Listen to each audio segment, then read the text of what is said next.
And I think we can officially start. Welcome everybody to the 9th Doha Chief Audit Executive Forum. I'm really excited today that our guest speaker is my mentor and someone I've worked with for a long number of years, and I appreciate his experience and knowledge very much. So when he accepted to join us today, I was really, really excited. Also, I'm excited that this is the 9th gathering and we are continuing to share knowledge about topics and about issues that is facing the chief executive. As you are all aware, many forums talking about issues that is the less experienced internal auditors, how to do working papers, how to do IT audit, etc., etc. While that is important, I don't think it addressed the needs for the leaders of internal audit. And here is the forum we're talking about these things. I'm also excited today because of the topic, the integrated. One for those people who are living in accommodation. Now I'm going to make one more section for those employees who are living outside. I'm sorry, guys. I will mute people, so and yes, if you're not, amend that, then I can have it. No problem. I'm going to try. Okay, I have another meeting right now, so we can discuss later. No problem. Okay.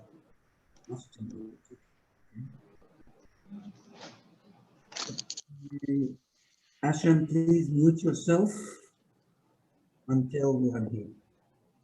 Okay, so I'm also excited today because of the topic. This is the third time we're talking about integrated assurance. We start this in the 9th gathering and we realize that it's big and more than it wants to be covered in one session. We had another time to talk about it, and we still didn't cover it all. The integrated assurance topic is quite complex. There's a lot of aspects to it, from governance, from board involvement, from implementation, from cost, from practicality, from a lot of things. And we still don't have grasp of all of the areas related to the integrated assurance. We started to develop a white paper. We have Moses and Salwa, and they are actually on the call with me here. I've spent a significant amount of time in reflecting all of the previous two discussions, which actually I shared with our guest speaker, and we've seen what we've been talking about and the ideas that we've reached. And I'm really excited about the opportunity of sharing this white paper after it's being finalized later on to everybody. So welcome everybody again. I'll make an introduction to my mentor, my boss, Geir. So let me just click in here. So Geir was the Chief Risk Officer Director at BP. He was positioned with BP, includes Group Risk, Vice President of the Macondo oil spill. Of course, you all know about the Macondo oil spill, the whole thing that costed $60 billion or even more. He was co-internal audit. This is when I was actually working with him, reporting to him. And he was the director of ERM, Enterprise Risk Services at Deloitte. Extensive knowledge in practical implementation of integrated assurance. You've seen it from the internal audit, from the risk aspects, from the way that he worked. He was actually, when he was working in the Chief Risk Officer, he was leading, I think, the biggest commodity trading in the world from all of the risk activities. Without me talking enough about Geir, I'll pass on to Geir to take it from here. Well, thank you very much, Hatem. Thanks for you and Mazars inviting me to do this. I'm flattered that so many great companies and entities, heads of internal audit and risk managers are spending the time to discuss this subject with me. I'm fascinated by this subject. I'm a big believer in the power of audit. I'm a big believer in the power of risk management. I have spent the majority of my working life in assurance in one guise or another, whether or not it's sort of technical, sort of chemical engineering, process safety type assurance of either environmental or safety impacts, and or business impacts, you know, sort of, as Hatem said, culminating in BP, with market risk, credit risk, operational risk, and having almost daily interfaces with group internal audit. So thank you very much for affording me the time to do this. You'll be pleased to know. You'll be pleased to know. That's fine. Perfect. You'll be pleased to know my headphones have just told me I've got 14 hours of charge.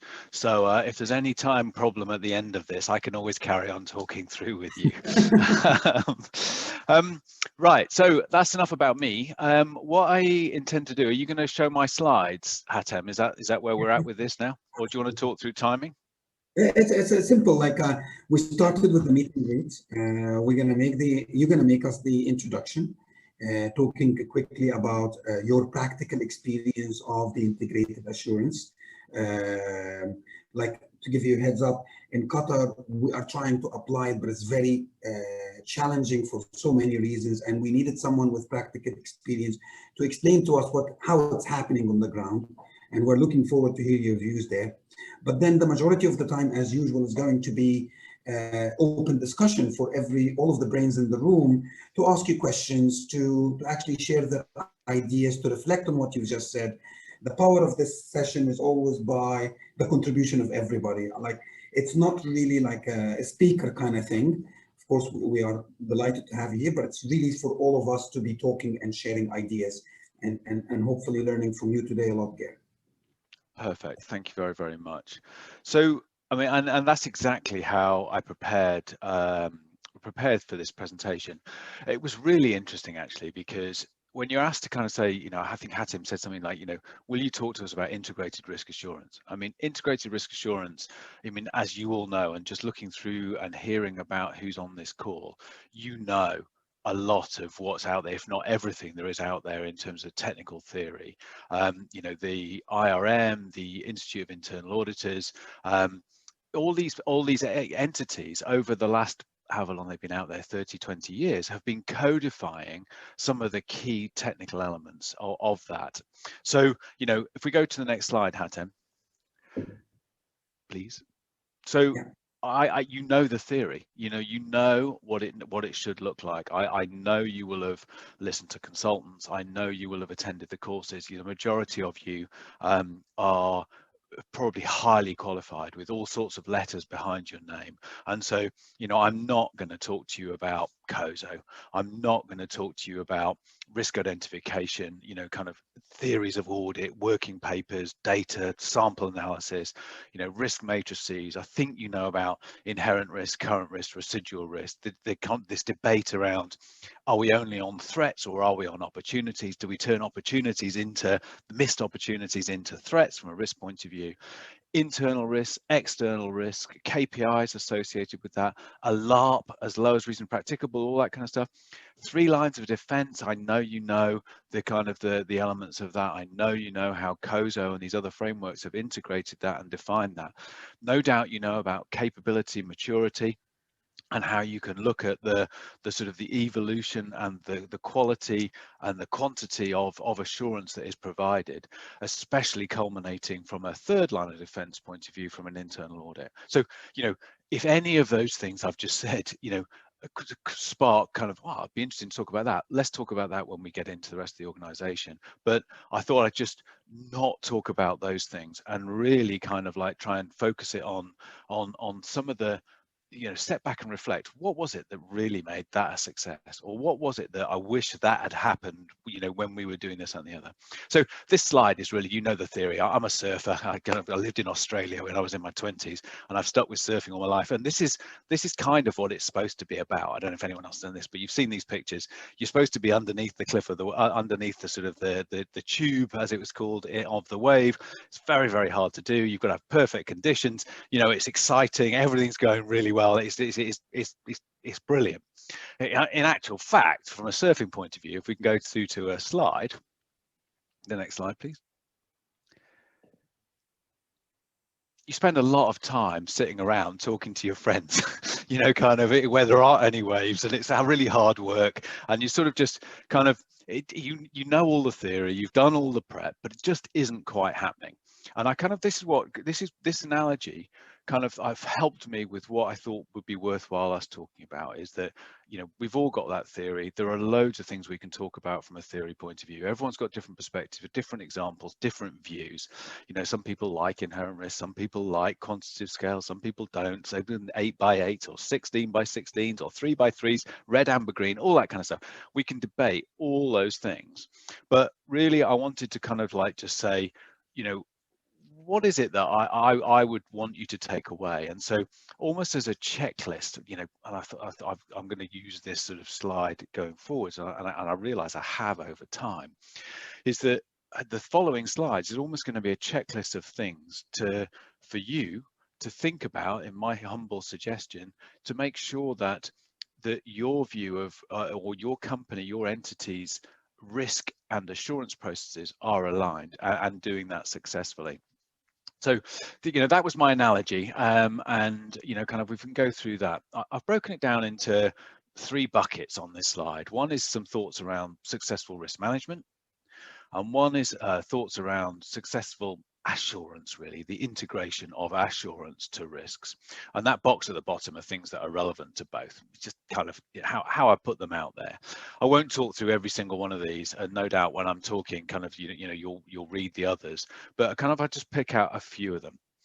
So we hear and talk about, you know, risk management. We hear and talk about internal audit functions, and kind of the second line defense is often a confused area. I find that people have got different interpretations, and so, you know, my personal view is that the second line of defense are the technical functions. You know, they're not only risk management, but they might be the risk management department if you have one, but they're HR, IT, finance, you know, kind of the tax department, you know, the health and safety department, the engineering department. They set the technical standards by which the first line of defense has to follow. Then the second line of defense should be working with the first line of defense to make sure that the first line of defense has self-verification. And then the second line of defense has the ability to say no, as in, you know, follow this rule and I'll help you and I'll advise you, but they need to have the power to say it is being followed appropriately or it isn't.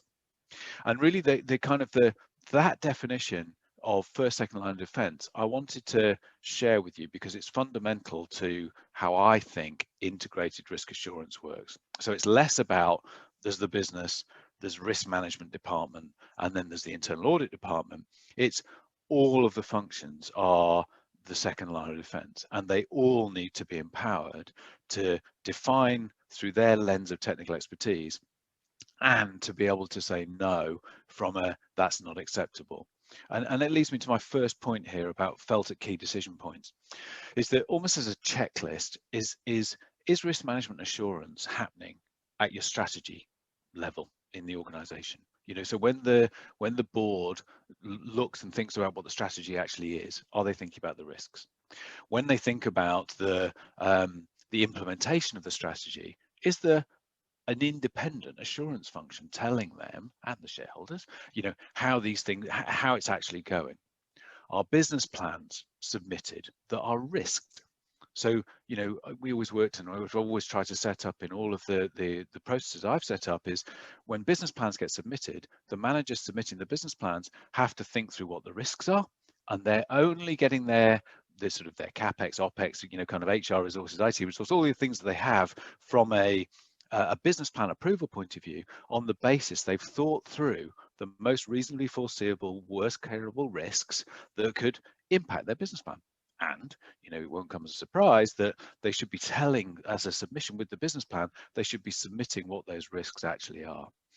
Similarly with deal approval, you know, so when I was a sort of big oil and gas companies, you know, have a sort of they're doing deals all the time. You have minute by minute trading decisions, you have sort of approval of deals at a regional level, you have approval of deals at a national level, approval of deals at a sort of entity level, and ultimately at the sort of senior executive level. Are those deals being approved knowingly of the risks? Are the functions providing their independent view of the risks to those deals? And are they signing off that they've either made sure that the plan, the deal, the structure is done in accordance with their view of appetite, or are they flagging that to the ultimate approval body so that you can go, yes, we will do that deal, but only if you take into account what HR said, or what op risk has said, or what credit risk has said, or whatever it is. Similarly, is risk and assurance built into the reporting cycles of the business? So if the reporting cycles of the business are daily from a trading point of view, does it pick up risk and assurance? If it's kind of, from a monthly kind of performance point of view, what risk and assurance metrics and key performance indicators are being picked up there? Quarterly, kind of quarterly to the business, quarterly to the shareholders, to stock market, kind of annually, annual report and accounts, etc. And are those processes all comprehensive and accurate? And things like remuneration, the other key processes in an organization, is the risk and assurance, is risk built into those things? So, it's about, a lot of COSO and a lot of sort of documentation talks about, the business, risk management departments, and then audit departments. Absolutely key, absolutely needed, and often the coordinators of all of that. But really, it's whatever the key decision points are for the business, that's where risk and assurance should be felt. I won't go through all of these, but the second one is that my view of risk management is about identifying and knowing what the risks are, making sure that the right people have tried to come up with their plans to prevent those risks occurring, or to mitigate the impact of the risks if they actually happen. But the piece that doesn't get talked about so much, and I think is absolutely key, is you'll then end up with risks that, I'm doing this as a matrix almost, is the most likely and the biggest ones are your biggest risks. And then there'll be the next ones down, until you get to the very, very small ones, not very likely and tiny. Well, they're not very likely and tiny ones. You can have supervisors sign off. The bigger ones, you can have, regional managers sign off. The bigger ones, you might have to have, business entity leaders sign off. The biggest ones should go to the most senior people in the organization to sign off, and potentially be the ones that are reported to the board. So yes, you have to do all the stuff about from risk management, our risk identification, assessment, evaluation, kind of prevent, contain, all the stuff that's in a risk management cycle. But the key bit that doesn't really get talked about so much is that, I think, is that you can make it about making sure that the risk gets escalated to the right part, the right level in the organization, who has responsibility and the accountability to sign off that size of a risk within the appetite. So that was the next point. The next point I want to draw out of this list is the find what can kill you, hurt you badly, and stop you winning. So, kind of, the risk matrices and this debate around, is it, only about, downside risks and upside risks, threats and opportunities, etc. If you think of it in your mind's eye of, well, what are the things that can actually really be existential risk to this business? What are the things that can really kill the business? You've got to know what they are. You've got to be able to either put them into the appetite and say they're kind of inherent and we can't reduce them because it just, that's a fundamental to this business. Or you kind of then find ways to reduce and minimize the impact. And often kind of like looking at the causes, looking at what happens when they impact, kind of almost visualizing through a bow tie, if you can, to visualize those things. You imagine a bow tie is what the risk is. You've got the causes on one side, you've got the consequences on the other, and you try and prevent the causes and you reduce the consequences. Knowing and having identified and have everyone at senior level in the organization made aware of the risks that are existential to the business is key. And you can talk about time frames and speed at which the risk might materialize, etc. That's probably a subject in its own right, but they're all considerations. But at a senior level, that's what you need to do. The next category is, what are the ones that can hurt you badly? You know, kind of, you know, the BP Macondo incident that Hatem mentioned. I mean, it's well documented. I think the final count was somewhere north of $65 billion, and obviously was you know, a massive impact to BP, and changed the you know, changed the way that, you know, the industry thought about risk. And obviously it was very sadly people died, but it impacted the financial framework of the organization and governance framework of the organization. You know, and all organizations need to identify what are those big things, how could they wear it if it actually happened, and how do they minimize that. And then lastly, that my way of dealing with this kind of, are we dealing about opportunities, are we dealing with threats, is that I think that risk management, you know, is about what could stop you achieving your objectives. And so what can stop you winning is the sort of the first bit. I mean, having these matrices where you get opportunities on one side and kind of threats on the other, I'm going to put myself out there and say, I think that's too much from a risk management point of view to try and do that. You know, you get tied up in competing with the strategy departments and all these other, you know, like departments, you know, yeah. And but if you follow the discipline of it's the risk that something will go wrong, which means missing the opportunity or not being able to deliver things or someone out competing you, whatever it might be, then you can frame it within the rest of the world that is, or the sort of structures that are set up from a risk management point of view. The prevent, we've talked about, you know, kind of like, you know, people think about big things like, you know, COVID, for example, you know, and there's this debate going on, was it a black swan or was it a grey rhino? You know, I don't know if you've heard that as a debate, but black swan is kind of like very, very rare, you know, kind of, and you can't really manage to the kind of the black swan type sort of like, you know, risk, because you never do anything because you're so scared of something big happening. But, you know, the grey swan is, well, actually, everyone knew that the pandemic threat was that how it was, you know, kind of that has been up there on sort of global risk assessment things for a long, long time.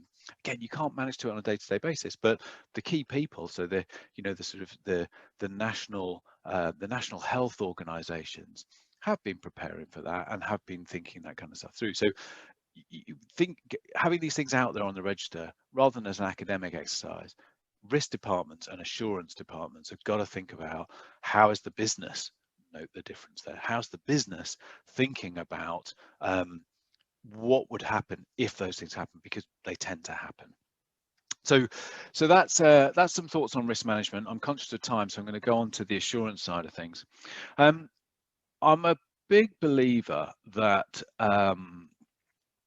assurance isn't just audit, obviously, and I think that the first line of defense has to have its own self-verification. You know, the first line of defense is the one that you should rely on all of the time. They're the ones responsible. They're the ones with the detailed knowledge. They're the ones that are in it minute by minute, literally. And you want them to be, you know, in charge. If everything else worked, if first line of defense works, you don't need the others other than from providing comfort, the definition of assurance, you know, comfort that the first line of defense is doing its stuff. And you want to get them to be doing self-verification, because, you know, they give them that discipline, get them motivated to do it, etc. They will find things that second line defense, third line defense won't find. And I've seen that over and over and again. Put the emphasis on the first line of defense. It's a cultural thing. You get what you measure, you get what you incentivize, but the first line of defense has to be your first line of defense. And often I find that assurance providers and risk managers talk a lot about risk management, second line of defense, and internal audit, third line of defense, as they should, because they've got to make all that work. But really, I think those two departments, the ultimate thing is to be forcing it onto the first line of defense and motivating the first line of defense to be doing their own self-verification. Now, that doesn't mean having their own audit departments or maybe inspection, but kind of it's not duplicative of what the audit departments are doing. It can be through key performance indicators.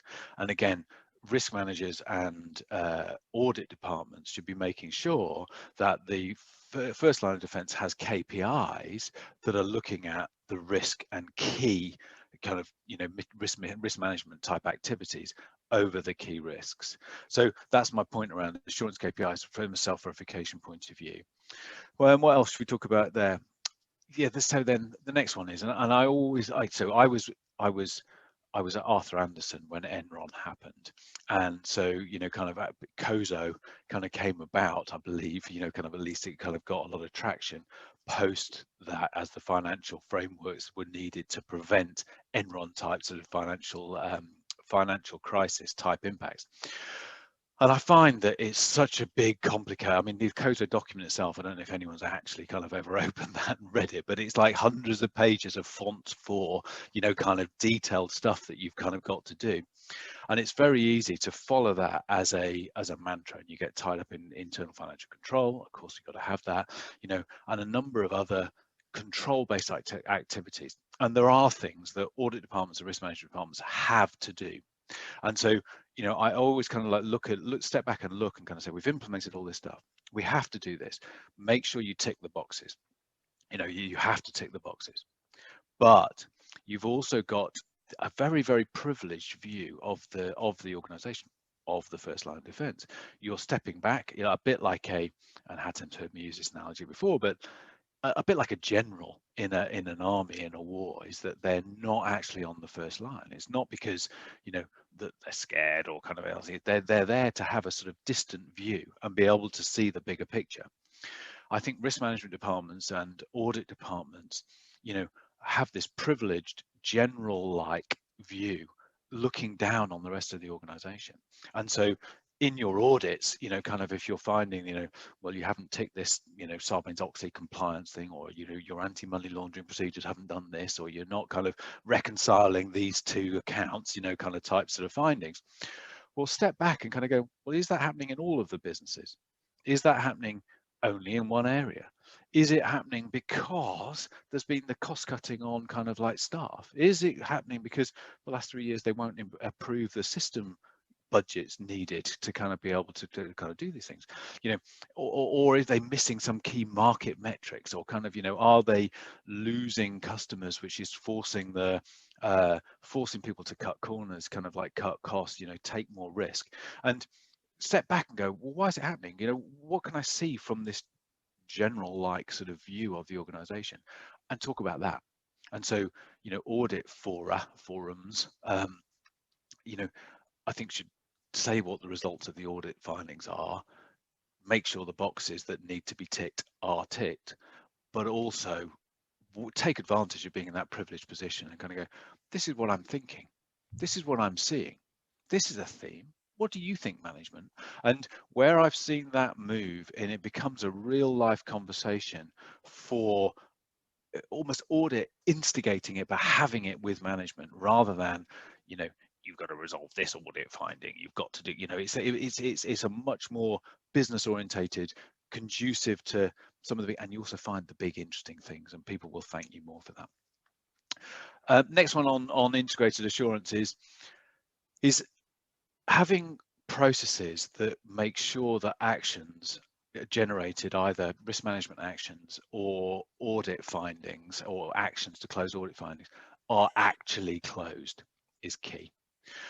I think, I mean, I don't know your individual organizations, obviously, but, a lot of organizations that I've worked with over the last 30 years generate lots and lots of ideas and lots of actions. And they tend to sit with an individual who may or may not have the capacity, for whatever reasons, to implement those actions. But if no one checks that they're actually being done, the chances are they won't be being done, or they won't be done properly. And so let's go from the third line of defense. If internal audit generates findings, you've got to have a process in place to make sure that those actions are actually taken, and they're actually taken with the original intent of the action that was agreed to resolve the finding, rather than either not happened at all, or happened in a slightly different way, or hasn't really closed. Because all you'll do is you'll let that risk that you found manifest, or it'll bubble up and refined kind of in 2-3 years. I mean, how often do we see in audits, the same findings over and over and over again, either in different locations or even in the same location, same business, and if we're not stepping back and kind of talking about that and the cause of that, I think we're missing a bit of a trick. So making sure actions are actually closed. So We talked about relevant at all levels. Using the language of the business is important as well. I mean, I think, again, COSO and some of the other codified standards for risk management and audit, it's a language of its own. You know, it's a bit like accountancy, it's a, you know, a language of its own. You've got to break through it. And there's a lot of technical things for us as risk and assurance people to know. But you've got to recognize that the business doesn't think in that way, doesn't talk that language. And actually, let's be honest with ourselves here, actually finds it a bit of a turn off, you know, kind of like talking about some of the language of the things that we find passionate and we are passionate about and we find interesting and that we've learnt there is something really technically important about. But I find that breaking that down and talking about it in the language of the business is very, very important. And again, I think those of you that have worked with me on this call recognize that really I really try to not talk about the technical aspects of risk and assurance and really break it down into the language of the business. So, you know, when we're talking about strategies or controls or whatever, it's in the language of the business. It's about customers, it's about financing, it's about sort of management, it's about their activities in their language. I think it's really, really important. I know it's obvious, every presentation says that. It's just that it's the difference between, you know, almost talking, imagine foreign languages, you know, if you all broke out into Arabic, you would lose me, you know, kind of. And so, you know, do you want to be keeping everyone that you're talking to engaged with you or not? You know, and I think it's really, really important, and really thinking that through is key to success. The next point I want to talk about, and for those of you getting itchy feet, if I'm talking too long, I haven't got much longer left, so to bear with me on the talk at phase of this. But I found that in big companies and big entities, like I think the people represented on this call, thinking through operated, non-operated, the assets that you rely on, even though you haven't got an ownership right to them, like long-term capital commitments, you know, the supply chains for power or supply chains for raw materials, reliance on your customers. You know, what happens if a couple of customers go, you know, kind of like, you know, and what happens if a couple of customers get tainted in some fraud or anti-money laundering or terrorism, whatever else it is that sort of triggers some kind of knock-on.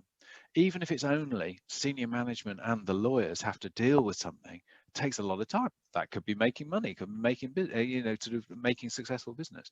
So making sure that your risk and assurance activities in the way that you know, and hopefully I've just sparked some thoughts off for above, is looking at not only your operated, but also your non-operated. You know, incorporated or unincorporated joint ventures, the non-operated joint ventures, operated joint ventures, but also the rest of your ecosystem. So what are the key parts of the ecosystem, and what happens if something happens outside of your control? And having key performance indicators to monitor whether or not that scenario is about to happen to come and impact you, I think is key.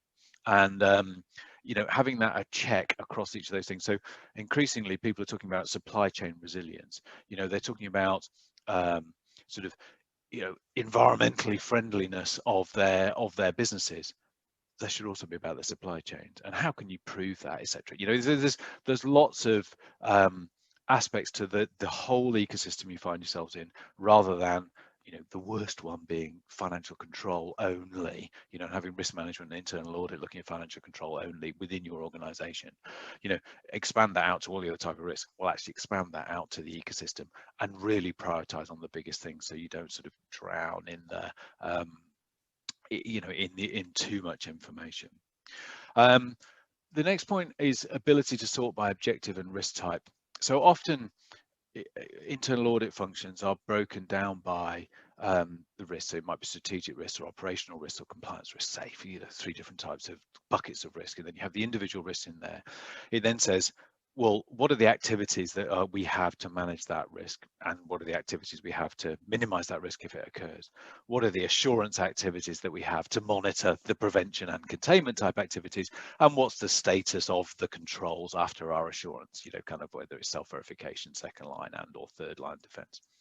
I hope you get that, you know, you're all seeing that sort of COSO style sort of risk and assurance linkage. But I think that, again, put it into the language of the business, they don't think of the world through that list of risks. They think of it going, we have an objective to get a 40% entrance into the, or a sort of market share, in this particular area. We have a business objective to become the leading provider, or make sure our costs are the lowest cost base, the marginal cost of whatever it is that we actually make. Turning the risks and the assurance activities underneath those objectives often is a much better way of then talking about the risk and control environment to the executives, especially the senior executives, than starting off with risks or audit findings, even as the worst way of doing it, if you see what I mean. And it's when you're designing a system from scratch, it's okay to do it like that, because you can something like a database, you just tag it to business objectives, and you can almost sort by kind of business objectives. I'm belittling how it happens, but kind of, I always joke about it's Alt F4 and we now see it through business objectives. But the breaking it down and reporting it against the objectives rather than against the risk and control type functions, often makes it much more business orientated and easy to digest and easy to engage business. My last point is a mantra in life I have, and I've learned, and I've seen it work as a sort of something to check on in lots and lots of different organizations. We are in a world, and listening to your organizations and who you are, you will be surrounded by data. There's almost no shortage of data. And if you don't feel like that, if you go and look, there will be lots and lots of data. Data to me is the sort of the unaggregated, unfiltered, sort of consolidated information that is out there. And I have this mantra: data, information, insight, and action. And often everyone's aware of data, and there's a world and a sort of industry inside the organizations and outside organizations producing data. Data then needs to be converted into information so that you can actually understand what's in that underlying data. So it's almost like this step back and think about what's this telling you, well, that you need to get to the information. So, out there are 1,000 audit findings, out there are all these kind of bits of feeds into key performance indicators. There might even be hundreds, thousands of key performance indicators. Well, how do you turn that into information? Well, you turn it into dashboards, you aggregate, you think about them and package them up into nice reports, etc. And again, there's a world of very, very clever, very technologically capable people taking our data and producing it into nicely, often beautifully packaged information. And again, I kind of, we find ourselves working with people like that, don't we, in finance and audit and kind of, and they stop and they get information. I produce this report every week. I've told you, kind of, I produce that report every month. Yeah, you've had that last quarter. Well, you've had that information. Well, yeah, but, kind of, if you haven't added some insight to that and kind of said, pull together the pieces of the information to say, well, don't be a post box of information. Turn that information and add some value to it. And if everyone in the chain does that, it actually becomes quite valuable. And so I find myself telling people, you've given me data. I can't cope with data. And they can look at me and roll their eyes and go away and package it up into information. And I say, well, interesting. What have you added to this other than pulling together a load of data to make it into information? And people are empowered, and actually they almost always have something insightful that they've got the time, they've pulled it together, they know the detail. What insight do they provide? So I kind of holding ourselves to account. Don't provide data, don't stop at information. What have we added that's insightful? And if everyone's done that in the chain, it suddenly becomes quite valuable insight. The last piece of this is action, is that there's almost no point producing data, information, or insight if there's no action being taken. And again, I've been working in this field for 30 years, and I kind of often caught myself or my teams in producing beautiful information, often full of insight, because kind of like it was insight, but it's like internal audit telling risk management. or risk management telling internal audit, or kind of it's one department telling another, or finance telling someone else in finance, or someone telling their boss, or even worse, emailing their boss and not knows. But if there's no action from it, there's no point.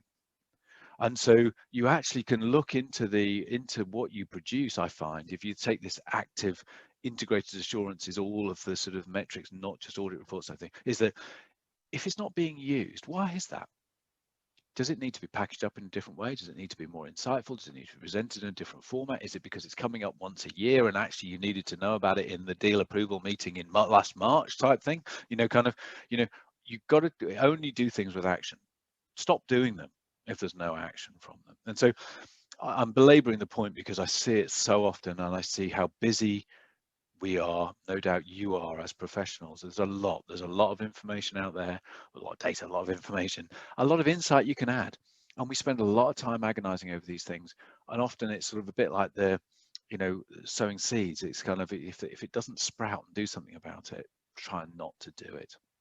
And so those are my real thoughts, kind of on, I stepped back and I kind of like thought, if I was starting my career again, what would I want someone to tell me? Now I've read COSO, IRM standards, internal audit standards, been on the training courses, understand the business, and I hope that's of interest to you, and I would love to hear your thoughts as we go through.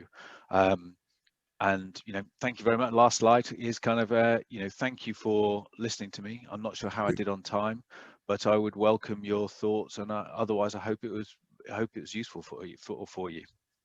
It took much longer than we expected, but like very useful, and a lot of thoughts. Like I am anticipating that the session will not finish on time by all of the insights and the additional way of thinking that you brought. So we're gonna all start talking and asking you questions, Geir. So first, thank you so much. Very, very insightful. I have a lot of points to reflect on, but one point here you mentioned in the integrated assurance about actions and closure, which is actually related to the insights and action. I had one of my clients here in Qatar. The head of internal audit is not here, which is good. They had a very simple action tracker system. They developed it on a web-based Explorer. Every single action coming from external audit, internal audit, risk management, whatever compliance goes there. And the culture in this organization was that the CEO himself, on a weekly basis, looks at the overdue. This company, it's an oil and gas. It's one of the best, if not the best, in terms of safety here in Qatar. They have the highest level of safety. And I think this simple of actions being followed through by tone from the top is really important. And it's very, very, it does change the whole culture, change the whole thing. Regarding reporting and insights, I have a lot of questions for you, Geir. So to be honest, one of the things that I would like to ask you is, and before asking everybody to start in jumping and asking you, is you've worked in internal audit, you've worked in risk management. How can we get this data, information, insight, action that is coming from these two lines into integration? In BP, David Viles, the general auditor, was actually at some point combining all of these assurance activities under his umbrella at some points. So how can we get these functions working together? It's going to be enormous amount of data for a company like BP. It's going to be very complex to analyze it into useful information. Insights and action now is going to get us into a beast. So how can we get these functions working together to get this data, information, insight, actions? Or as you can see it in BP, they were actually at some point one function. So I think there's several parts to thoughts to that, and I think it's different in different organizations. I think the key two thoughts jump to mind. One, having risk and audit as one function and therefore calling it integrated is integrating the risk and audit parts of integrated risk assurance. But remember, and one of my key things that I tried to say earlier is that's only a small part of what the risk and assurance is for the rest of the organization. And so it really is. I mean, if you thought of it as a pyramid, what the business does and what the business knows, in terms of what's appropriate, what checks they do themselves, that's really the most valuable part of risk and assurance. Yeah. So and as far as I know, no risk and you don't that gets pulled up underneath the chairman and the CEO. Risk and audit, or risk and audit, kind of as two kind of like integrated or two, gives a combination of the integrating of the risk identification, assessment, controls, documentation, and then the assurance over that process. But it's in the language of the business and where the risks actually sit. The majority of risk and assurance is not in those functions. That's the kind of almost is the identification, documentation, and evaluation part of it. So that'd be first point, just to try and remember. And then the second part of the answer to your question, I think, and I'm going to keep it with I feel that it's all about all of the risk identification and assurance, both at the risk management level and at the audit level. Having, a risk and audit person coordinate all of that and have, a view of whether or not it is all appropriate is the answer to your question. And that's what people should be trying to work towards. Now, the key to that is you can't then do everything, but you don't have to do everything. You just have to know that it is being done. And I think that's the key thing, is having a process that says, well, what are the key areas? What can kill you? What can hurt you badly? What can stop you winning? What are your key areas? And are the risks to that being identified? You don't have to do it. You just got to know it's been identified. You haven't even got to understand every single aspect of it. Is it being done by people that do? And then are the controls thought through properly? Ask the functions. You haven't got to know yourself. Ask HR, ask IT, ask tax, ask, kind of market risk, these technical types of people out there. Are they being identified properly? Are they being managed properly? And then check all of that. And I think that as a principle, a policy, philosophy is kind of what to get after. Does that make sense, Hatem?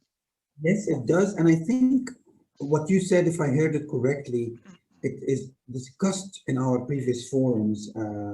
Moses, who is on the call with us now, brought to us last discussions the integrated reporting. And if I hear you correctly, Geir, it's like this, again, data, information, insight, actions is really about how can we get all of this information and put it together for reporting. So if I hear you correctly, you were referring to more, rather than combining all of the assurance activities in one person, because it's going to be hard or much more complex, we really need to focus on the integrated reporting.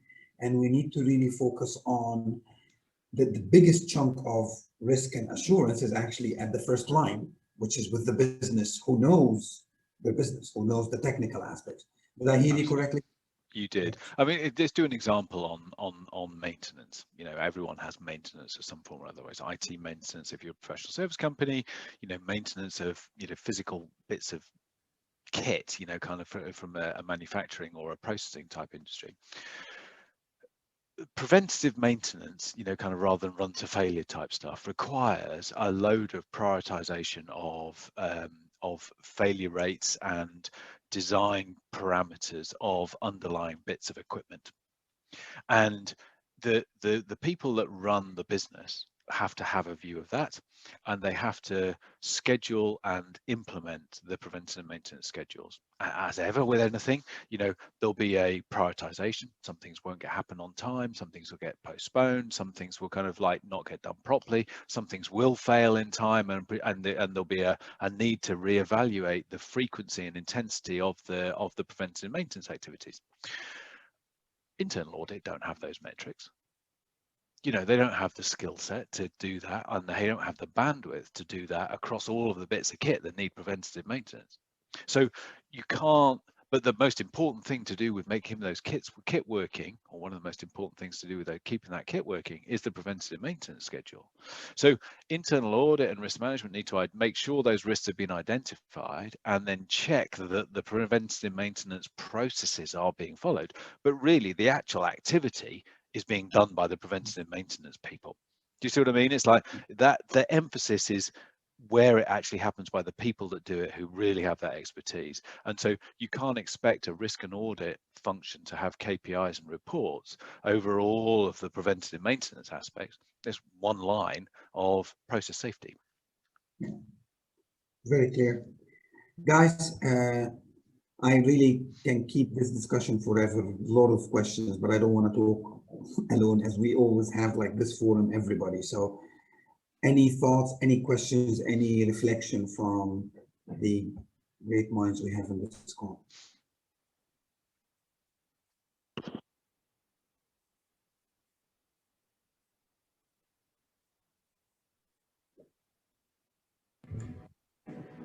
Hatim, if I may.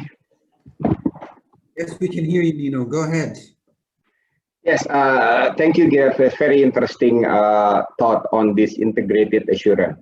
I would like to ask your opinion, because we are currently reporting the risk management activity and internal audit activity into one board audit and risk committee. And is there any other function in the company that can be reported through the audit committee that may give their insight what really happened in our company? They know from the audit perspective, they know from the risk management perspective. Is there any other function that can be reported to the board audit committee that may help them understand better of our integrated assurance or governance in our company? Thank you, Geir. So, thank you, and thank you for your kind words, and very, very interesting question. I don't know the specific terms of reference, obviously, of your company, Nino. So I can't do it exactly for you. But again, this point around, it's not only the risk department and the audit department providing assurance. I think if you take the board as a sort of the highest level entity of non-execs, and then you have your subcommittees, however that's structured. And it sounds like you've got your audit committee as a risk and audit committee. So, the tendency is you get risk management and audit reports at the risk and audit committee. So if that's what you're referring to, I recognise that as a construct. I think if you as an organisation you said, well, what are the biggest risks here? Some are appropriate to go to the risk and audit committee. Kind of like so financial control, compliance. Kind of they obviously right in the bailiwick of the risk and the audit committee.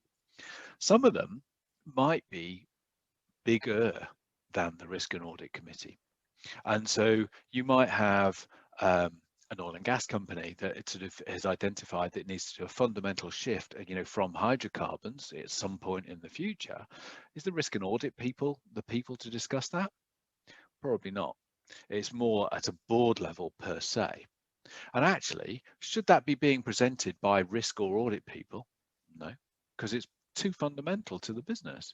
Kind of it might be, we're not in the cloud, IT consultancy, we're not in the cloud, we need to move to cloud-based, whatever it is. That's not a risk and audit committee conversation. It goes to the audit committee. It might be detailed operational health and safety, process safety type stuff.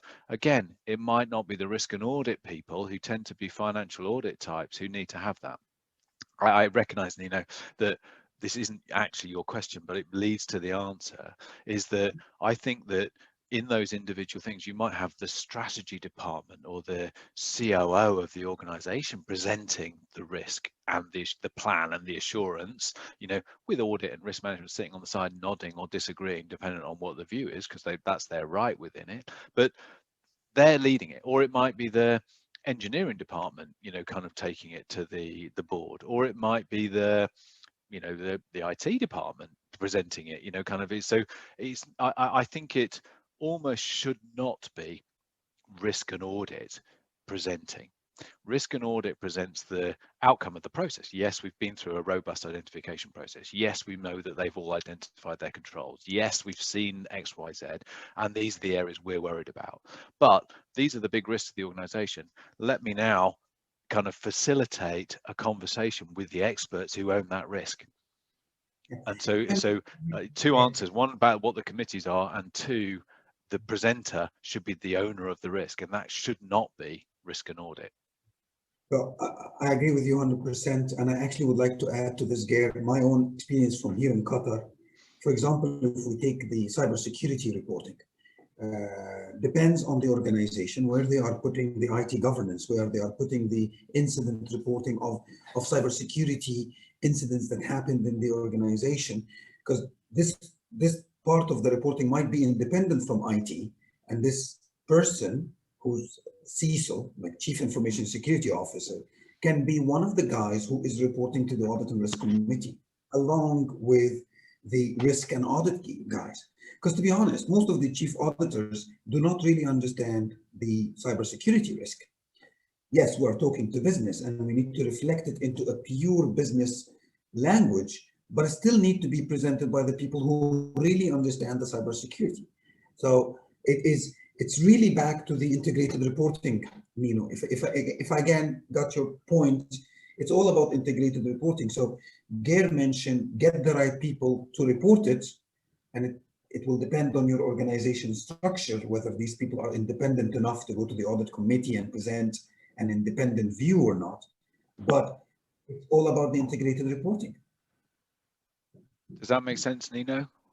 Yes. The reason why I asked this, there is a request or recommendation to improve the reporting of risk and audit committee, to give the audit and risk committee more information on our activity from our side. But I think I agree with you. The subject matter expert is the one who should give the update to the committee what's really happened, for example, in cybersecurity or any other activity. Yeah, thank you for this one. I get the idea of this. Perfect. And so I'm glad that made sense.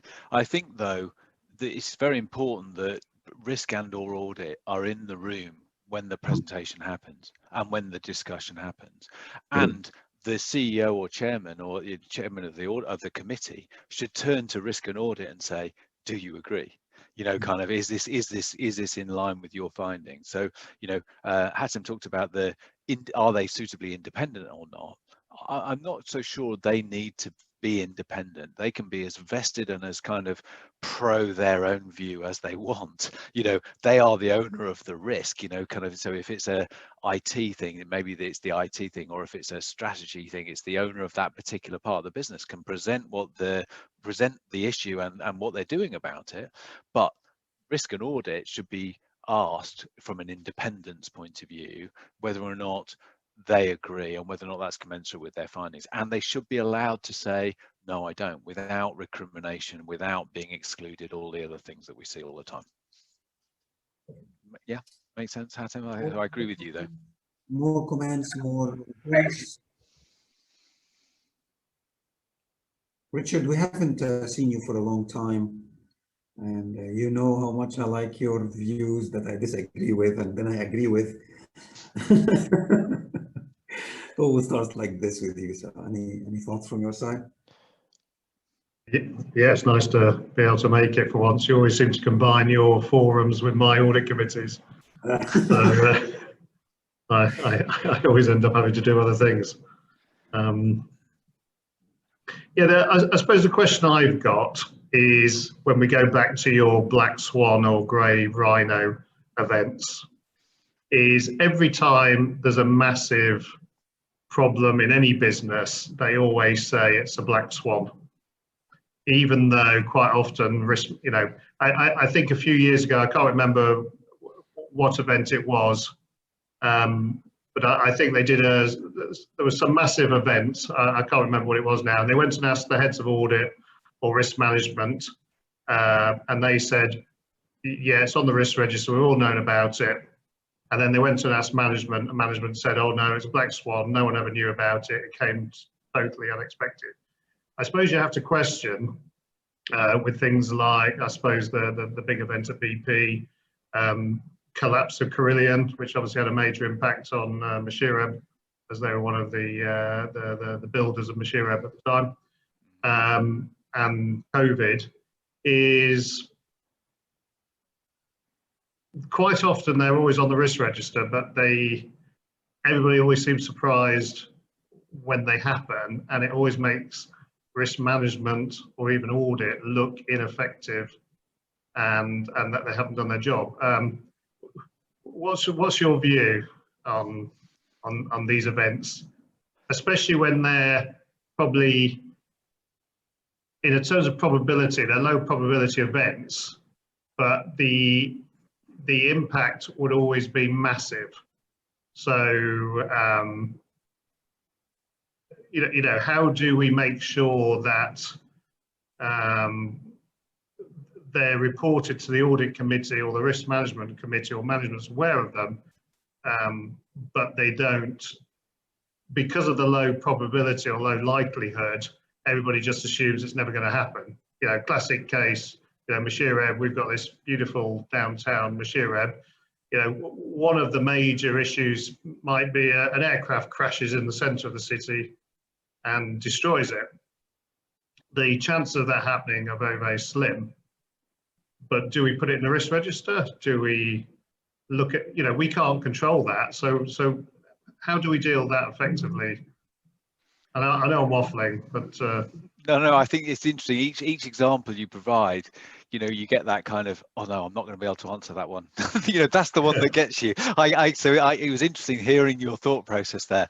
And obviously, different ones have different answers. You know, so, but I think several points arise.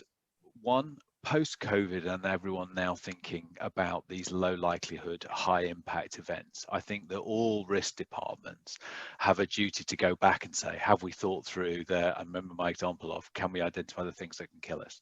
Is that, and if you're I can't take your sort of downtown area example. If you're a business in the downtown area rather than the downtown area itself, because obviously there'd be massive loss of life and all that kind of stuff. So I'm not thinking about that side of things. But if you're a business in the downtown area, what does happen if that happens and you can't access your workplace, etc., etc.? That should be on the risk register and should be discussed and should be thought of as something that you're accepting, that you will continue in business, even though you're either mainly reliant or wholly reliant on access to that particular bit of you know, real estate or in the cyber world or whatever it might be. So it should be identified, and I think the audit committees are starting to ask for more information on those low likelihood catastrophic type events. My slight counter to that is that you can spend a lot of time analysing into the extreme, and it gets more and more unlikely. It gets more and more eye rolling in the eyes of the business, and actually devalues some of what risk management should actually be focusing on. And at that point, I think then that both the risk management and audit department and the sort of the executive should step back and say, well, let's make sure we've thought through the most reasonably foreseeable ones of those sort of, you know, low likelihood black swans, you know, kind of, but the low likelihood big impact type things. Make sure they are identified, make sure we've had a conversation about them, see whether or not we can mitigate them. But this concept of the bow tie then kicks in, is that you've got things that prevent it, but also what happens if it minimizes? What if it happens, what can you do to minimize the impact? You know, so, you know, on all those examples, Carillion and aside, but kind of like, you know, what about insurance? What about the comms plans? What about the access to capital? What about going to other workplace sites? What about backups? What about the ability to communicate with your customers? What about the ability to keep cash flow going, you know, kind of meeting your ongoing things? What about moving on to manual processes? You know, that right-hand side of the bow tie kicks in, if you see what I mean. So I think that, you know, several thoughts there. People naturally are thinking low likelihood consequence. You know, as a risk manager, it was sort of very interesting to see how the pandemic sort of evolved and about different people's awareness of risk and, you know, likelihood and consequence. cottoning onto this could be a big thing and what they then did about it. And some of the businesses that have struggled didn't have that. Well, how do we mitigate the impact? My second point and answer, and it's a really interesting point, Richard, is thinking through the sort of almost reverse stress testing. So rather than kind of like go, what's the risk? What's the consequence? How do we prevent it? How do we mitigate it? That all should happen for the most reasonably foreseeable events, worst case events prioritized. Also almost irrelevant to what could cause it. How much can you withstand? And do reverse stress testing, kind of like, you know, rather than kind of, this might go up by 10%, down by 10%, you know, this happened in 1973, you know, it's never happened before, but, and we don't need to identify all those really low likely type things, but we need to go through an exercise to think about how much can we bear and how do we make that as bearable as possible. And so, you know, from a potentially existential type risk is, you know, what access to cash have we got today?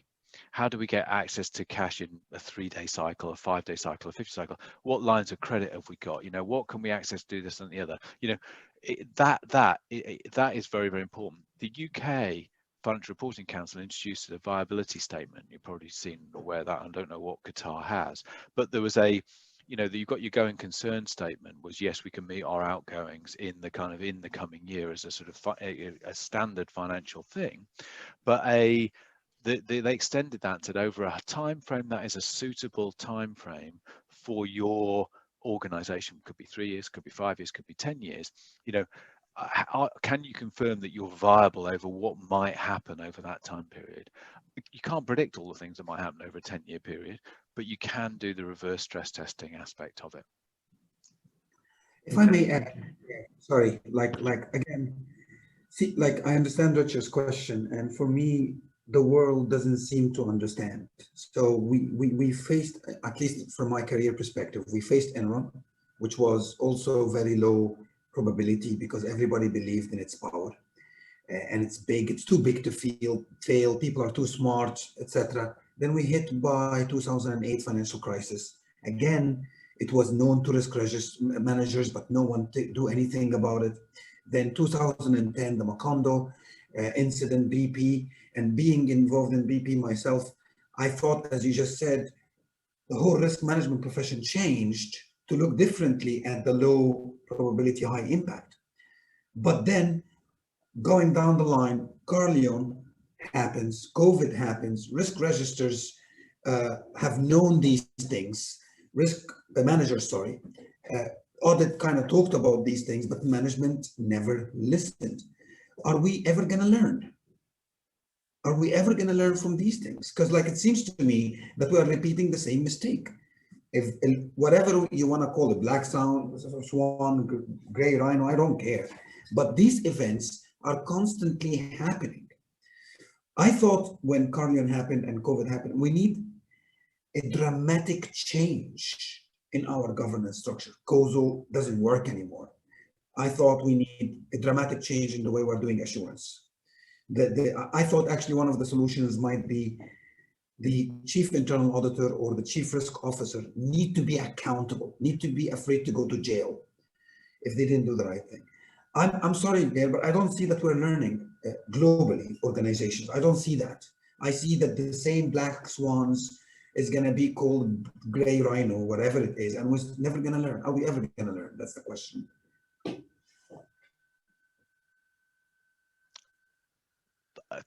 That's a difficult one to answer, you know, because I think that individual,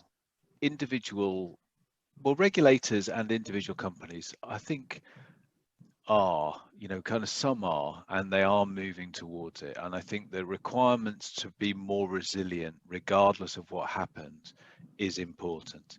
You know, whether or not the individual controls are being put in place systemically to prevent the sort of the, you know, whether or not it's the trigger or the contagion or the sort of the lack of transparent leveraging or whatever else it might be, that's a slightly different concept, you know, kind of, and I think there are political, economic, profit, you know, individual, you know, risk and reward and kind of that aspects that sort of drive all of that. But from a governance structure point of view, I think that you can't manage a business on a day-to-day for the very, very low likely type events. You kind of have to kind of take into you, because you'd never do anything, you'd never approve anything, you know. So, you know, we want to build a new skyscraper in New York, you know, but what happens if there's a tsunami in China that kind of like, you know, comes sweeping across the Atlantic and floods New York in the next 5 years type stuff, you know. Yeah, it's a risk, you know, kind of. But are you not going to build your skyscraper because of that? No. You know, but you do want to have, you know, what happens if there's flooding? You know, kind of what happens if there's, you know, kind of the subsidence, or you get the kind of the most reasonably foreseeable worst case. And then with the insurance and all the other things, it doesn't matter whether or not it's a tsunami or a hailstorm or a kind of, you know, whatever else it might be, awful type thing that you can't predict, and that actually there's no point trying to predict them, and you'll switch everyone off by talking about them. But you have the containment measures to minimize that risk, or to make sure you survive if the big thing happens. You don't have to identify what it is. And I think that I agree with you that it's a journey, and these things take a long time before everyone gets it. But I think that people are on that journey, and it's about thinking through the resilience and reverse stress testing. And I think companies and organizations are starting to do that. And I also see regulators trying to start to force that. And of course it's a journey, you know, and it takes something bad to happen to really kind of like instigate these things. But I hear what you're saying. I'm going to stick with my sort of slightly optimistic, positive view today, that it is slowly moving, and that people are trying, and these big events like COVID, you should. And it's fantastic to hear you all talking about this and together talking about it, because, you know, it'll make a difference to nations and like Qatar, if collectively you think this stuff through, which is obviously what we want. To be honest, like I've been melodramatic when I said, "Are we ever gonna learn?" I think there is still slowly. Yeah, because for example, there is definitely more focus on, as you mentioned in your presentation, supply chain resilience. This is now a new concept, and many companies are thinking about it. And I've seen as a consultant a huge increase in BCMS, business continuity management system. So regardless of the scenarios, whatever the scenarios is, if we identified what is the impact on our business in the BIA sessions, then at least we will have continuity plans, regardless of what is this risk that we may have not identified. At least we need to build a resilience anyway. So Exactly. I just want to be a little bit harsh in my question, but like there is definitely a learning, and I think, but it's still not in identifying or responding strongly to these black swans. They still ignore it. As your example here, a tsunami in far place area may hit New York. They still gonna ignore that. They still not gonna put this in the risk register. So, but are they gonna respond and build resilience plans to that properly or not? That's the question, I guess. Yeah. I mean, the one that seems to be a bit at odds is if you look at the trajectory for sea level rises, and you look at the where the maps of where sea level will be if we don't do some major changes that look increasingly unlikely as a globe that we are actually going to do at that speed, and look at where sea level might get to, and then think about the planning horizons of engineering departments and development departments of cities and of sort of coastal infrastructure. You know, it sort of strikes me when you look at where sea level will be.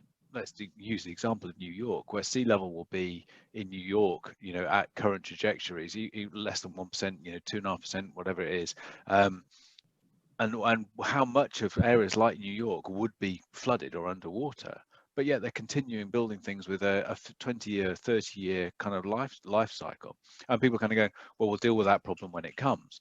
This is that concept of risk velocity and the sort of the horizon that you're looking at, because if you only look at things over the next year, you know, like our going concern statement kind of horizon, through to 2 to 3 years or 5 years from a viability statement point of view to the next one. But if you're not planning for it today, you're not going to be able to get ready for it in 5 to 10 years.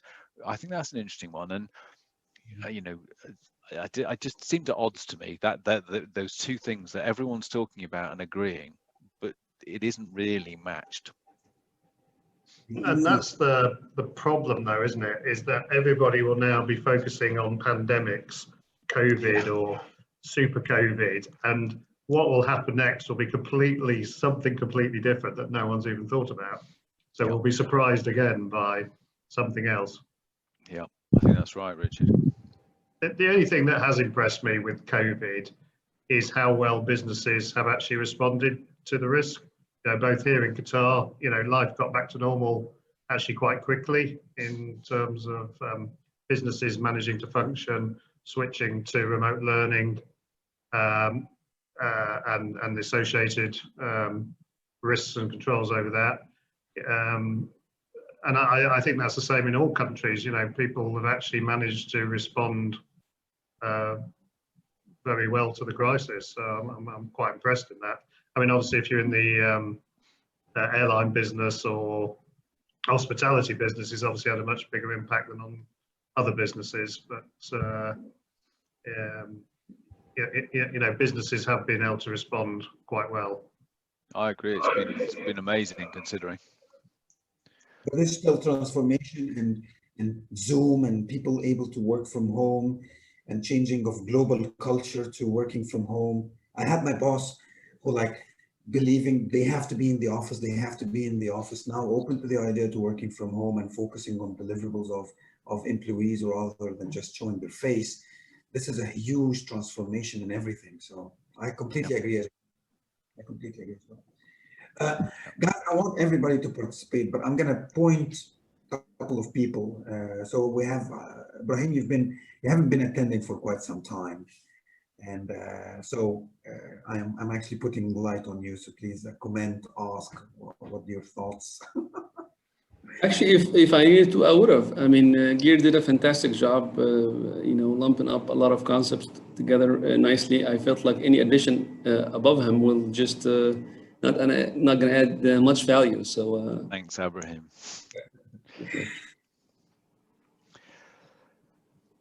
Any thoughts, Moses? Hatem, can I say something? Yeah, I was actually going to point to you. So good mind connection. Thanks, Hatem, and thanks, Geir, for the very detailed presentation. I think you just brought our previous discussions on a very nice crucible, and we will be able to tie the knots that were still loose in the previous paper. Now, if you look at where we're coming from, I think we're pretty much thinking about how to bring the DNA of integrated risk assurance into the organizations. Despite the uniqueness of our different companies or the companies that we're representing here, the CAEs would actually agree that one of the biggest problems is to convince the other heads of departments to come on the table, not to look at internal audit as that department that's always coming to audit in order to provide assurance. But if through proper education, we can actually have that integration of saying we are working together, and if there's a bigger risk emanating from maintenance or from HSC or from, let's say, insurance or tax, they should not wait for internal audits to come and audit, because what we do sometimes is we have annual audit plans, and it will take me months before I get into that department to audit. But if we're working together, no one is waiting for anyone. No, everyone understands that this is a key risk that has to be openly discussed by all the key stakeholders in the company.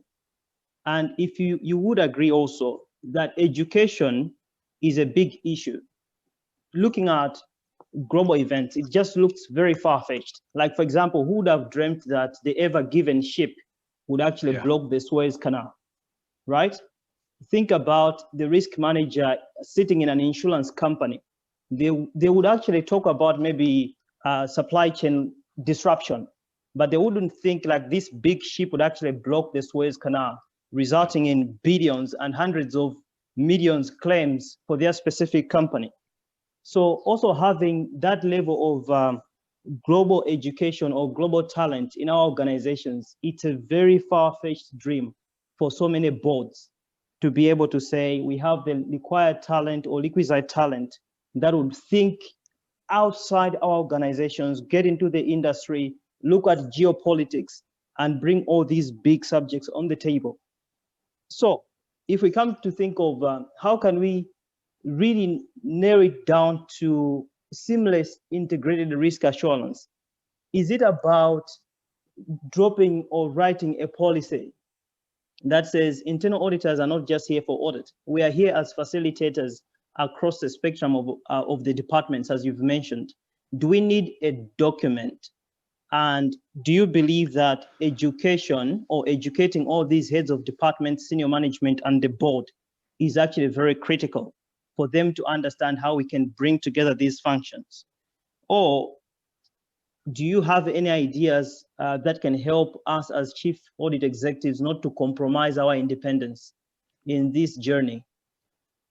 Thank you. So, yeah, well, thank you, Moses, and thank you very much for your kind words at the start of your question. And you touch on you really get into the heart, I think, of the sort of the dynamic of the second line, third line of defense, you know, and the business, you know, and then the capability within the risk departments and the internal audit departments.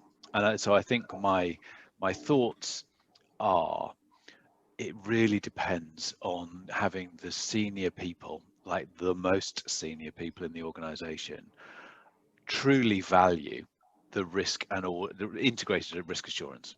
So, you know, the CEO or the chairman really wanting that and valuing what the proper identification of risk and then the proper considered prevention and containment, and then the assurance that internal audit can coordinate, but recognizing that it comes from KPIs in the first line of defense, some of the activities in second line of defense, at all of the various touch points, whether or not it's deal approval, monthly reporting, whatever else it might be, not just audit reports. And so I you know, the way that I've worked with a number of organizations to kind of do this is that it's educating the risk management and audit leads, the CAE, kind of, and it's not educating, that sounds very arrogant, I don't mean it like that, but it's almost getting this like mindset shift. It's harder to say than I thought when I started saying it. The mindset shift of what we're actually talking about when we're talking about integrated risk and assurance, and getting them to think that through, to get them to think that through for what they're actually delivering and what their plans are, I find takes some time. And so if by that you mean by education you mean that process, yes, I think that is a key part of it. But then I think then the heads of risk and audit, the CAEs, need to work with the CEO and chairman to almost understand it. And so kind of where I've seen this successful is almost like a paper that goes to the board, you know, kind of presented by the CEO or led by the CEO. You might do the talking, but the CEO says, you know, this is what I want from integrated risk assurance. This is what I want you, my senior manager, not looking at risk and audit. He's looking at, you know, the head of Africa, the head of, you know, kind of Middle East, the head of Europe, the head of America, whatever it is, or the head of each of the regional, head of each of the, you know, the transport business, the electricity generation business, the gas business, the manufacturing business, whatever it is that the business is. He looks at them and this is what I want you to do. I think not looking at the risk and audit people, he's looking at, I want you to identify your key risks. I want you to submit your business plans kind of with having identified your key risks. I want you to make sure that you've identified and documented all the risks for any deal over a million, whatever, to take a currency unit that you want to have it done at. You know, the and then he then turns to the risk and the audit department, people, CAE, and say, you can help them do this, but I'm not looking to you to do this. I'm looking to them to do it. You know, and kind of like, and then you can then sort of map out what the processes are and what the touch points are and what language they need to be in and what the units are and all the things you're an expert in to help them get there. You know, kind of, it's not about you, because this is the first line of defense needs to get its act together. They're the ones that know the detail. They're the ones that are responsible for it. They're the ones that have got to provide the first line of defense self-verification assurance. And then you can look to the second line of defense, the functions and the risk management department to help them. And then internal audit can then provide the overarching, okay, Mr. or Mr. CEO, CFO, CEO, CFO, chairman, they are doing what you asked them to do or not. And it kind of, it's not, you're not there as the person who's responsible for it, the person that needs to be accountable for what the first line of defense does. Is you're educating, facilitating, getting the senior people to want what integrated risk assurance is, and then providing those transparent metrics for that, because you get what you measure, Mr. CEO, Mr. Chairman. You know, just does that make sense, Moses? It is a bit of a mindset shift. I can say it now. Oh, that's very clear. Thanks, Geir. Thanks. Brilliantly put, yeah. And I can reflect on the question here, because we are here in, and you started your answer by saying the senior management, CEO and chairman truly appreciate and value the integrated assurance. And one of the things that we've highlighted in our other discussions, previous discussions on paper, was the competencies of the audit risk committee members. Okay. In Qatar, there is a lot of family consideration, names considerations to who are the members of these guys. So it's really very hard to get the competent people sitting in these levels who really value that. So this is, I think, one of the points, one of the reasons why Moses asked the question is like, if we teach them, if we go and educate them, but it's actually challenging here in Qatar to give us even that chance, to go and do awareness sessions to the value of the integrated assurance, because they look at us still at the net pickers. They're looking at us as if they're just, you are here to just report the bad things. And that's all what the audit committee, risk committee need to ask. So my question to you, and you still like a reflection of what's happening in the West, which is the more governance, better things, is there is a way to change the culture of Qatar. I don't know, like I'm telling you the problem of a culture in Qatar here, okay? The competencies of the seniors, leaders, the audit committees, maybe they don't know much. Is there something you can do to change this? How did the West do it? I don't know. So I don't think it's a Qatar problem. You know, I don't think it's a cultural Middle East problem. I think this is an issue that every culture faces. You know, and I think that, you know, it's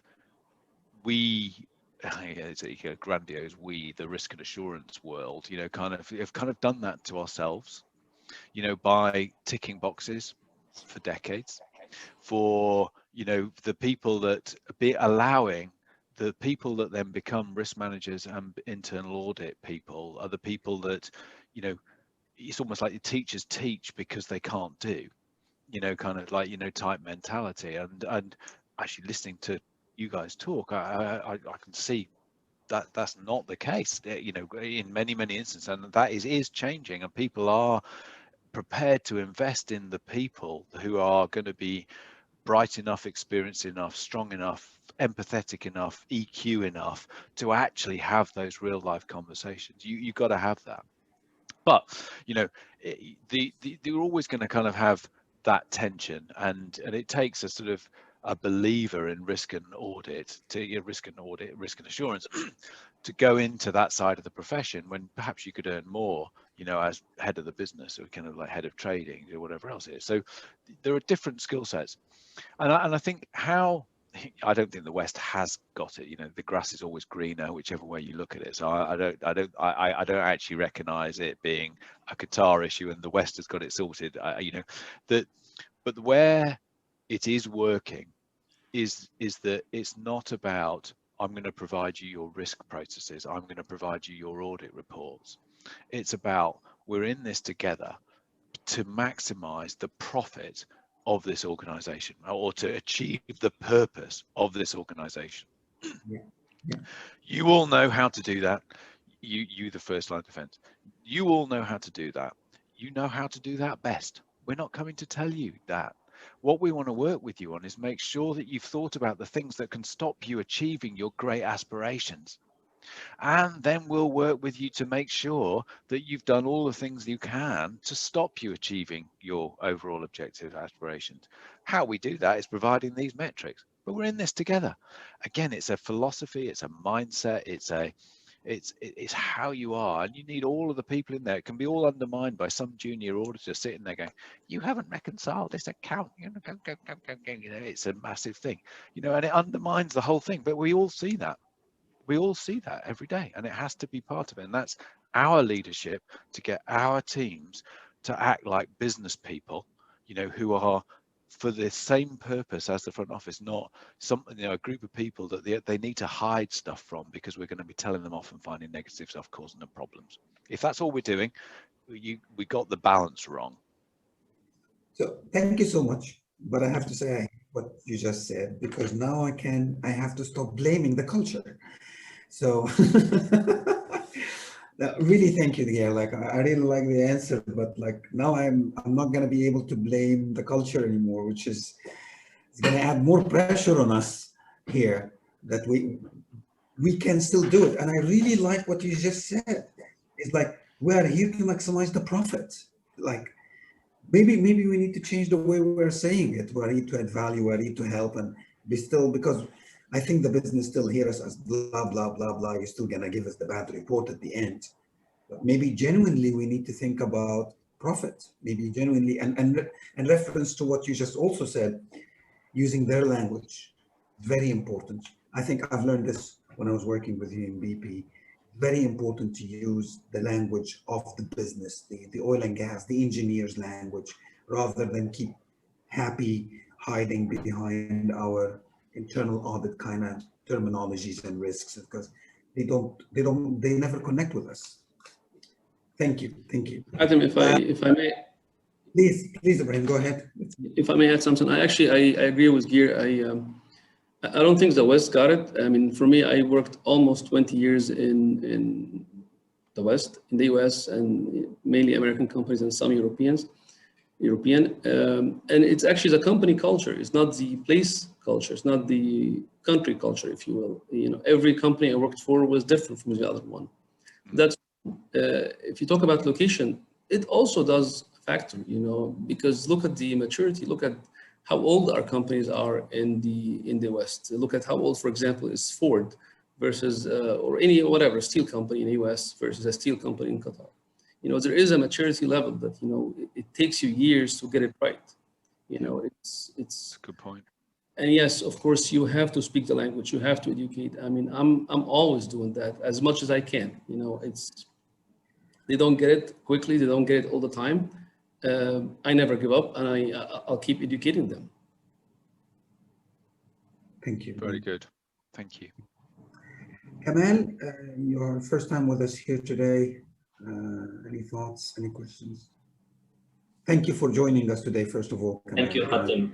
It's a pleasure, and it's a great learning for me, of course, from Geir. I just have a quick touch point. Of course, a lot of the discussion post the presentation of Geir addressed this, and we are still discussing that. But I still want to put the question from my angle and try to see if I can get something out of it. It's the point that where you, Geir, you mentioned about self-verification or the KPIs as the first line operations management to embed some sort of activity which will act as their self-verification tool.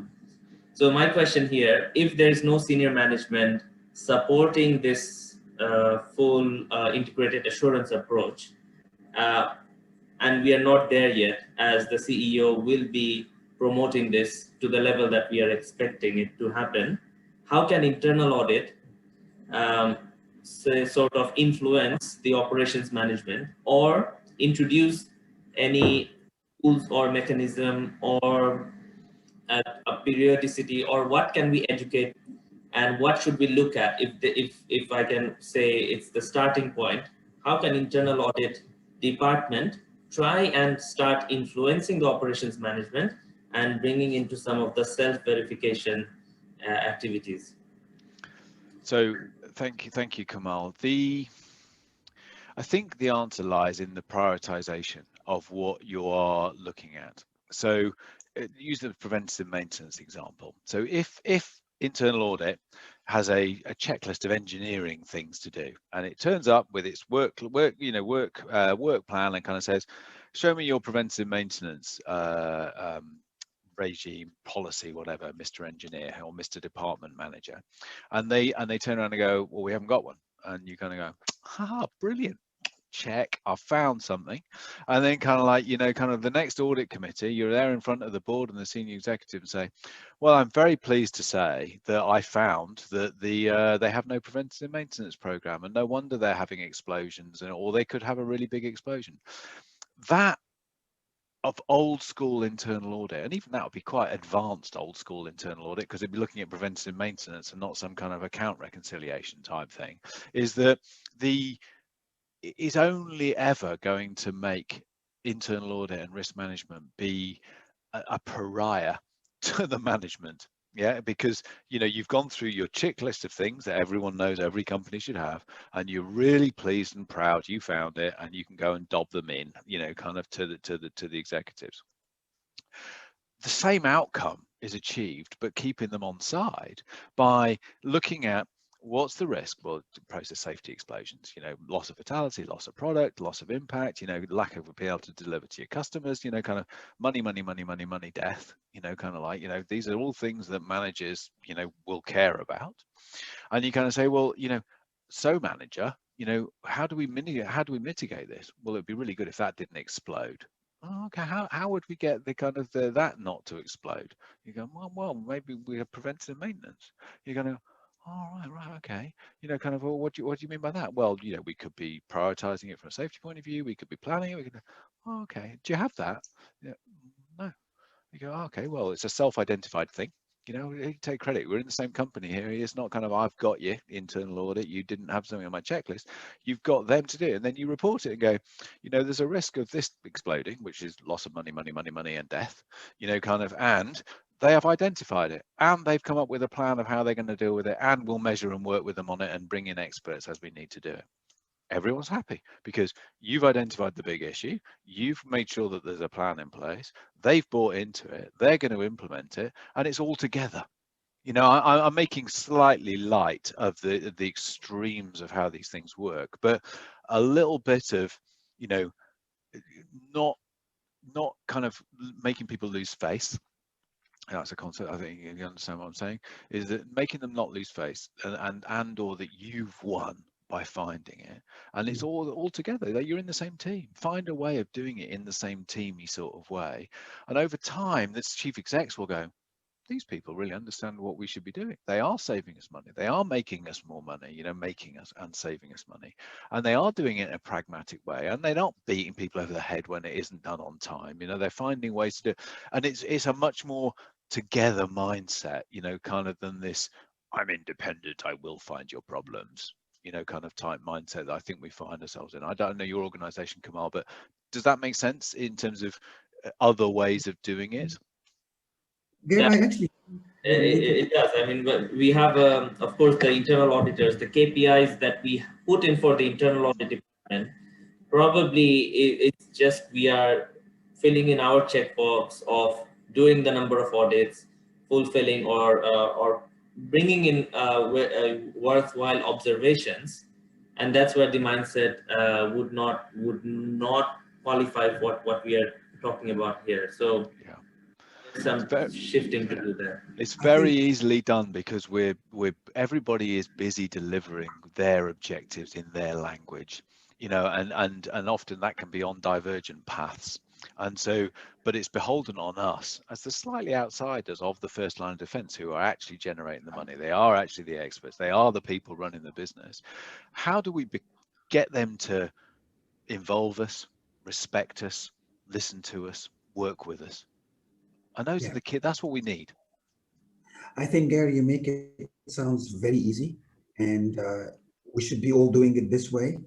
But to reflect on, and agreeing with what you've said, of course, to reflect on it, I really don't think we are there yet as internal auditor. We don't talk the way you just talked. we are actually still happy to find the observations. You don't have preventative maintenance, and we take it right away.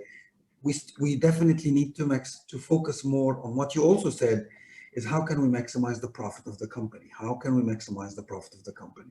I think you make it sound easy. It's not that easy, of course. I know. It's not that easy at all. Thank you. Okay, I'm gonna ask Asham to contribute, but it's 12:45 and I'm conscious of time, and you guys know how much I am in with LinkedIn.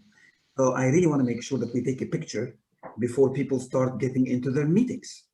So I want everybody now to enable video and smile for the camera before asking Asham to speak. Moses, Faisal, everybody please enable the cameras, smile. Let me give it another minute to make sure that it's reflected. Tell us when to smile. Guys, why aren't you enabling camera? You look all beautiful.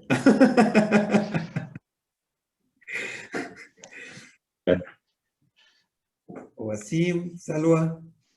Okay, I'm just conscious of time, so I'm opening now the tool. Okay, 1, 2, 3, and go.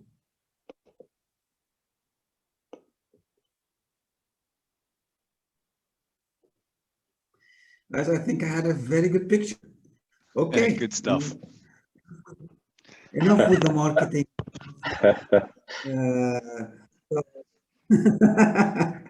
Like, to be honest, I'm really pleased. We have most probably the most chief audit attending ever before. And it's really, really exciting. And I'm very happy with all of this. So, and of course, so really, I'm glad that they came to listen to you, Geir. Enough talking. Thank you very much. Point, please. Yeah, thank you so much, Hatem. Thank you so much, Geir, for your insights. In my opinion, I think everyone is still growing. Organizations are growing, boards are growing, chief risk and assurance are growing. So we are still learning, you know. If we want to look at things across the history, if we want to look at organizations around us, there are some organizations that are 100 years or 150 years old, and they are private organizations. They are not publicly held, and they are still doing maybe the same things over generations, and they are still surviving. On the other hand, we have organizations who were at the highest level, like Enron, for example, the top notch from everything, but yet they failed. Now, I think the purpose of any organization would be summarized in 2 words, continuity and prosperity. This is the most important, you know, goal to be achieved for any organizations. They need to be continuing in existence, and they want to have prosperity and wealth so that they can go on. So there are 2 ways of looking how to achieve those 2 objectives.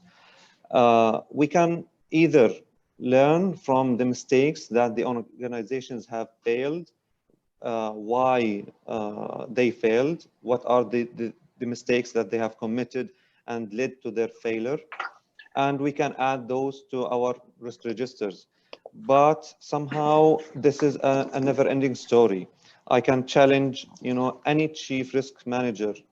If he told me, I have my risk universe, it has 100 risks, I will tell him, okay, I can come up with 120. If he told me I have 120, I will tell him, okay, I can come up with 150. It's never ending. You cannot stop just listing, you know, risks in your risk register. Now we have, after 1 year, almost 1 year from the pandemic, maybe some organizations would list another pandemic that can, for example, be transferred through air, and it will have another, you know, impact on everyone in our life. But whom from those organizations would list that as a high risk, a high impact, and act accordingly.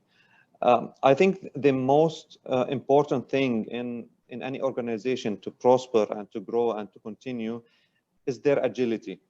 So in my opinion, looking at the other side of the formula, and from the perspective of risk assurance and integrated risk assurance and audit, it's not really appropriate to keep listing risks rather than looking at how agile the company is and how responsive they are towards any emerging issue. I remember when I started reporting to my chairman, after sending him the first report, he asked me, what did you do about that? I told him, okay, what do you mean? I just reported it to you. He said, no, what did you do? Then I realized he wants me to be somehow interactive and feel that this is my problem and I need to provide a solution. It's not only a recommendation, but to have a more impact in the business and be more a business partner and objective oriented, so that I discuss with the management and tell them, these are the findings, these are the risks, these are our recommendations. What do you think about it? What are you going to do about it? And let's solve the issues from happening again. So the next time I reported it from a way that, okay, here's the finding and here is what the management has done, and now it is completely closed. It is under control and it is fine. The more we are involved with the operations in terms of increasing their awareness towards agility, towards finding the solution in front of any problem that may arise, I think this is the ultimate goal in our maturity level. This is the thing that we need not to be independent from, and we need to have, somehow a decision or a call and increasing the agility of the organization on how to respond. Because as you all mentioned, we cannot be the experts in everything. We cannot know more than the maintenance guy who's doing the maintenance on how to do things. But we can increase their awareness and agility on how to respond if something happened. What decision or how to take the decision, not what decision to be taken. How quickly can the decision be taken in view of any circumstances that may arise? What's your view about that, Geir? Well, my view is that I've been sitting here listening to thinking how insightful your view is. I think that the bringing in this concept of agility is a really nice way of wrapping up some of the points that I was trying to make earlier. So I think we're agreeing in that you can't identify, or I think you were saying, if I try and put it back in my own words, you can't identify all the things that are going to hit a business, especially these low likelihood type events. And actually you shouldn't try, because you end up in a sort of an intellectual theoretical exercise, and the majority of them won't happen, if any of them happen. But you can make sure that the business is as agile as possible to deal with whatever is coming its way. And actually that's a key control at a heart of a business, is how agile they actually are. I love that as an idea. I haven't quite thought of it like that before, and I will take it away and reflect how to do that. But I really like that. I think you've got something very big there. And Hatem's point around business continuity is important. The point I was making about reverse stress testing and kind of, how you can deal with the real negative impacts, but even agility picks up some of the changing opportunity landscape things. I really like it. So I really like the way you put that. So thank you very, very much. Thank you. Now, thank you. Hatem has, I think, handed over the hosting of this to me. I'm conscious that we said that we'd finished at 10:45. Some of you are giving us direct messages for one o'clock meetings and the like. So, on behalf of Mazar, I'm still here. I'm still here. On behalf of Hatem, who's still here, I'll hand back to Hatem. Thank you. No. It's okay.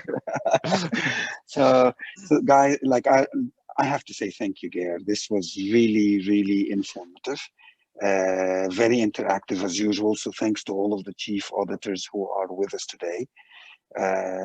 I've learned a lot from everybody. This is why I find these forums very exciting and very interesting. The Doha Chief Executive Forum is moving forward, guys. We are legalizing. We're in the process of legalizing. We're looking for directors to support becoming a legal entity in the Qatar Financial Center. So hopefully we can be able in the future to issue formal reports, to communicate with the regulators. I think we've been discussing and coming up with some knowledge and information that is really very useful to the wider community.